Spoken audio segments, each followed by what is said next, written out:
Sir मुझे ये बताइए कि ये हाइब्रिड निजाम तो आपके अपने डिफेंस मिनिस्टर ख्वाजा आसिफ ने का स्टेटमेंट है बहुत बड़ा कि इस वक्त मुल्क में हाइब्रिड निजाम चल रहा है, और हाइब्रिड निजाम अगर मौजूद है मुल्क में तो जमहूरी निजाम हो नहीं सकता। मैं इसकी मजीद तफसील में नहीं जाना चाहता। अब जरा सा आपसे एक सवाल ये है सर कि देखिए पीटीआई का ये क्लेम है कि जो लोग 9 मई के मामलात में शामिल हैं या प्रूफ है आपके पास या सबूत है, आप उनको सजा दें, लेकिन जो लोग शामिल नहीं हैं, जो लोग वहां मौजूद नहीं थे, जिनके आपके पास शवाहिद नहीं है, सिर्फ इस बुनियाद पर कि उनका ताल्लुक पीटीआई से है, और उन लोगों को ड्यू प्रोसेस ऑफ लॉ के बगैर सजा देना यह जायज नहीं है।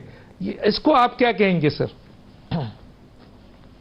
सर ये पहली बात तो ये है कि देखें जितने लोग मौजूद थे, जितने लोग जिनकी ऑडियोज़ मौजूद हैं, जिनकी वीडियोज़ मौजूद हैं, जो कुछ भागे हुए हैं, अभी तक भागे हुए हैं, इस मुल्क से भागे हुए हैं, किसी जगह रूपोश हैं, वो सारे की वीडियोज़ आपके चैनल्स के ऊपर चल रही हैं, उनकी ऑडियोज़ चल रही हैं।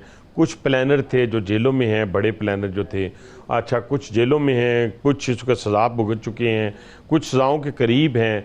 तो मैं नहीं समझता कि किसी तौर के ऊपर पूरा मौका उनको दिया गया। 12 घंटों की यहाँ पे हेयरिंग हुई है।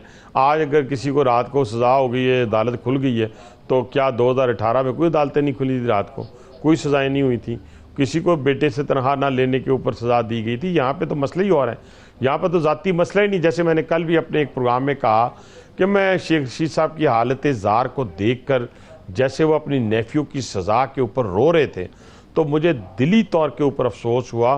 तो मैंने कहा कि जो मेरे पे इन्होंने मजालम ढाए, यानी 2005 में डॉक्टर दानिश, आपको याद होगा, मुझ पर कत्ल का झूठा मुकदमा इस शख्स ने करवाया था। ये एफिडेंट कोटा केस, ये इस शख्स ने मेरे पे दोनों सजाए मौत के केसेस हैं, और फिर उस वक्त तक इसने चैन नहीं लिया जब तक मुझे रात की तारीकी में सज़ा नहीं दी गई। ये राब्ते में रहा।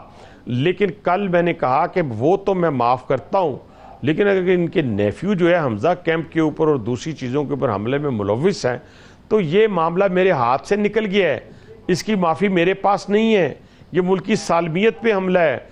जब आप मुल्की सालमियत पे मेरा रिलेटिव हमला करेगा, मेरी फैमिली से खुदा ना खास्ता मेरे मुंह में खाक कि वो हमला करेगा, तो वो फिर मेरे लिए काबिल माफ़ी नहीं है, किसी के लिए भी काबिल माफ़ी नहीं है। तो वो मामला है स्टेट का, वो मामला है इस मुल्क का, कौम का, वो माफ़ी मैं नहीं दे सकता। मेरी ज़ात पे ढाए जाने वाले तमाम मजालिम को मैं माफ़ करता हूँ उस शख्स को, लेकिन अगर किसी ने मुल्क पे हमला किया है, मुल्क की सालमियत पे हमला किया है, तो मैं कैसे माफ़ कर सकता हूँ?